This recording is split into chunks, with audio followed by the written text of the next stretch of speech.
তীব্র গরমে জনজীবন যখন অতিষ্ঠ তখন কিছুটা স্বস্তির খবর দিল আবহাওয়া অধিদপ্তর।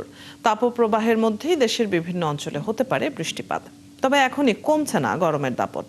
রাজধানী ঢাকা সহ দেশের বেশ কয়েকটি এলাকায় বইছে মৃদু থেকে মাঝারি তাপপ্রবাহ। বিস্তারিত জানাচ্ছেন সবুজ মাহমুদ।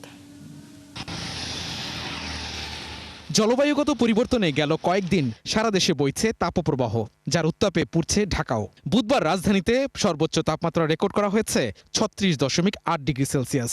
আর দেশের সর্বোচ্চ তাপমাত্রা ছিল দিনাজপুরে 38.5 ডিগ্রি সেলসিয়াস। তবে বিভিন্ন অঞ্চলে তাপপ্রবাহ অব্যাহত থাকলেও একই সঙ্গে বৃষ্টির সম্ভাবনার কথা জানিয়েছে আবহাওয়া অধিদপ্তর। চট্টগ্রাম এবং সিলেট জায়গায় এই তাপমাত্রা অনেকটাই কম রয়েছে, বাদ বাকি জায়গায় মৃদু থেকে মাঝারি হিটওয়েভ রয়েছে। তবে যে এখানে যে জিনিসটা হচ্ছে রাতে তাপমাত্রা অনেকটাই বেশি।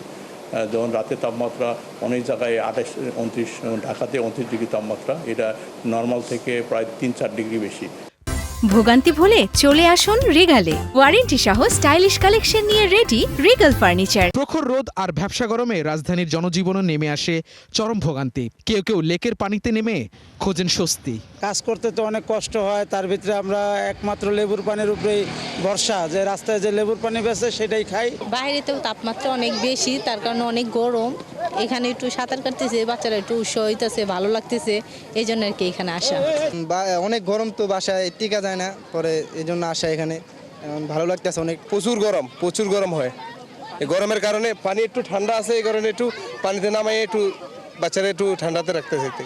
আবহাওয়া অধিদপ্তরের পূর্বাভাস অনুযায়ী বৃহস্পতিবার সকাল 9টা থেকে পরবর্তী 24 ঘন্টায় রংপুর, ঢাকা, ময়মনসিংহ, চট্টগ্রাম ও সিলেট বিভাগের কিছু জায়গায় এবং রাজশাহী, খুলনা, বরিশাল বিভাগের 2-1 জায়গায় দমকা ও ঝোড়ো হাওয়া ও বজ্রপাত সহ বৃষ্টি হতে পারে। দিনের বেলা না, রাতের বেলা প্রচণ্ড গরম অনুভূত হচ্ছে। এর মেন কারণ হচ্ছে বাতাসে পর্যাপ্ত ময়েশ্চার রয়েছে। এই ময়েশ্চার থাকার কারণেই ব্যবসা গরমটা বেড়ে গেছে। আমরা আশা করছি যে 8-9 তারিখ থেকে 15 তারিখের ভিতরে সারা দেশে বর্ষা বিস্তার লাভ করবে এবং এই সময় তাপমাত্রা অনেকটাই সহনীয় পর্যায়ে চলে আসবে। জলীয় বাষ্পের আধিক্যের কারণে অস্বস্তিকর আবহাওয়া আরও কিছুদিন থাকতে পারে। অতিরিক্ত গরমে হিটস্ট্রোক, পানিশূন্যতা সহ বিভিন্ন স্বাস্থ্য ঝুঁকি বাড়ে। সেজন্য পর্যাপ্ত পানিসহ সচেতন থাকার পরামর্শ দিয়েছেন সংশ্লিষ্টরা। সবুজ মাহমুদ, 71, ঢাকা।